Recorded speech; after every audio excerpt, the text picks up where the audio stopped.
Hello বন্ধুরা, সবাই কেমন আছো? আমার নিউ লুকটা কেমন লেগেছে বলো?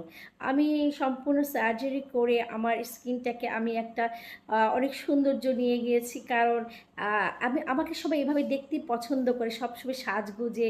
দেখো আমি আমার চুলগুলো কি সুন্দর করিয়েছি কাকের বাসার মতো, যাতে মাঝে মধ্যে কাকেরাও এসে থাকতে পারে। কারণ আমি স্পন্সর করবো ওদেরকেও, তাই না? সব কিছুতে কিন্তু আমার টাকা আসতে হবে, তাই না?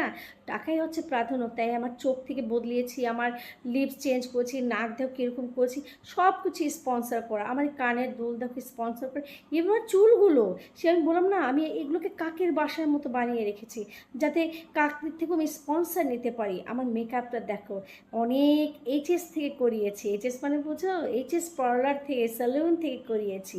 জানোই তো আজকাল মানে ডিমান্ড অনেক আমার। আমি তো লাখ লাখ টাকা ছাড়া কোথাও কোনো মানে ফিতা কাটতেও যাই না। তো কেমন